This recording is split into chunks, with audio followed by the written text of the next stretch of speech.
Hello，大家好，歡迎又翻到嚟我哋 JJ Digital Channel。咁我係 Jones。咁今日不知不覺間咧，我哋個教程咧已經去到第6節噶啦。嗱，今日咧就講一啲比較叫 update 少少嘅東西啊，就唔係講緊平時點樣去運營等等嘅嘢。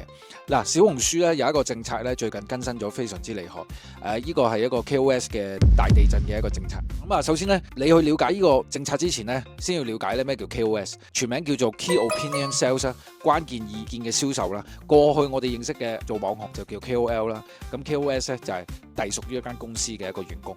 咁呢個咧係非常之流行嘅喺小紅書。咁我相信喺其他國際嘅 social media 上面其實都會比較流行嘅。我自己本身都有同一啲奢侈品啊去做一啲商業培訓，我亦都教導佢哋去為每一個員工開創一個自己嘅帳號啦。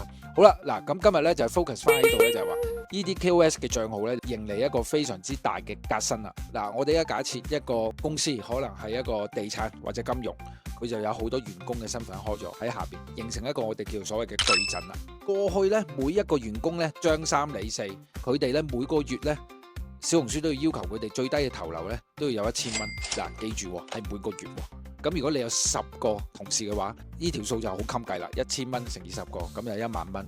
如果做醫美嗰啲，可能講緊幾十個啦。咁啊，有呢啲類目咧，甚至乎要求係5000蚊以上啲每一個嘅頭流。過去一直個門檻係幾高嘅，但係依家經調整咗之後咧，企業咧就冇需要再額外去投流啦，只需要為每個 KOS 嘅帳號咧支付每年600蚊嘅一個認證費，咁你就可以直接使用微信嘅名片啦。微信名片有咩好處啊？喺小紅書最緊要攞到流量啊嘛，攞到流量去咗邊個私域啊？一定係微信啦。咁呢個就係 KOS 嗰個本質。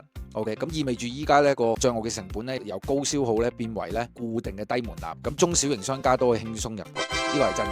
咁而且企業可以申請嘅 KOS 帳號咧，從30個提升到100個，為你嘅員工啦、門店啦、巨陣打造極大嘅空間啦。咁你試諗下，開名啦，有2間姓周嘅珠寶店係咪？香港都我諗應該都有 over 100間門店啦。咁如果佢哋所有員工都開晒呢個巨陣嘅話，其實就個威力就好犀利。你要小心小紅書。好少有地聽到佢講放低門檻，但係佢亦都咧有一啲規則咧變得更透明，就係話有一啲非常敏感嘅行業咧，其實佢都會嚴打嘅，明確禁止醫療行業嘅 KOS 打造醫生人設，你好難先可以叫得喐啲醫生去做呢樣嘢，因為佢係明確禁止咗噶啦。咁呢樣嘢延伸到去地產啦、教育培訓啦、財經呢啲行業，嗱要注意啊！我哋香港咧就更加慘啲，點解咧？因為不論喺醫療啦、財經啦、教育培訓啦等等。呢一啲咧，其實我哋喺香港嘅 qualification 同喺內地都係不一樣嘅。咁所以咧，依家就算你喺香港有相關嘅資質嘅話咧，你去到內地咧，喺小紅書嚟講，你都過唔到佢嘅審批。你真係要問清楚，究竟你呢個 KOS 呢樣嘢你用唔用到先？咁就 wait and see 一排先。因為咧，目前嚟講啊，佢針對性呢個門檻降低，但係又收緊呢個政策喺地產啊、教培嘅話咧，封禁違規帳號已經超過5萬個㗎啦，要大家要小心呢樣嘢咯。啊！都分享下一啲 marketing 上面嘅打法啦。咁喺教育培訓啦、線下行業點樣去做到一個全部員工嘅一個巨陣呢？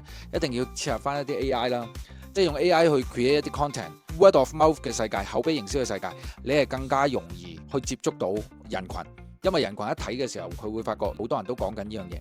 而巨陣嘅意思就係好多人去睇一啲內容嘅時候，俾一啲內容吸引到，佢未必會清楚知道啊呢個人姓甚名誰，或者呢個人。究竟係咪佢員工？佢唔會去 drill down 去諗咁多嘢，但係佢淨係會見到咧呢個品牌咧就好多人不斷喺度講咯。咁所以咧利用呢個 KOS 嘅打法嘅話咧係槓桿咗成件事嘅，即係 AI 嘅工具又槓桿咗 KOS 依家嘅新嘅政策 ，KOS 嘅政策反之又槓桿翻 AI 嘅工具，咁啊係一個唔係量變啊，係一個質變啊。但係取而代之啦，要小心嘅咧就係話用 AI 去做內容亦都多咗。你估小紅書呢個平台知唔知你喺度製作緊一啲粗製濫造嘅內容啊？梗係知啦，係咪？咁佢知嘅話，咁佢點樣去杜絕呢？因為好簡單一樣嘢，如果佢唔杜絕嘅話，你每一朝打開小紅書都係充斥住一啲粗製濫造嘅內容。你都唔會想玩小紅書啦，你唔玩小紅書，咁個小紅書仲有咩價值呢？你知道喺互聯網嘅世界，一唔玩就冇價值噶啦嘛。見到嗰間隔離餐廳咁樣，我死守多一排又會好翻，唔會嘅。喺互聯網嘅世界係唔會咁樣。所以呢，點解嗰啲喺上邊最頂層嘅大廠嗰啲高層就係手起刀落咁操刀呢？封你號就封你號，你想鬼鬼祟祟偷番薯呢，可能偷到一排嘅啫。長期嚟講，你都係要持續性地推出一啲高品質嘅內容。咁呢個係我俾到大家嘅建議啦。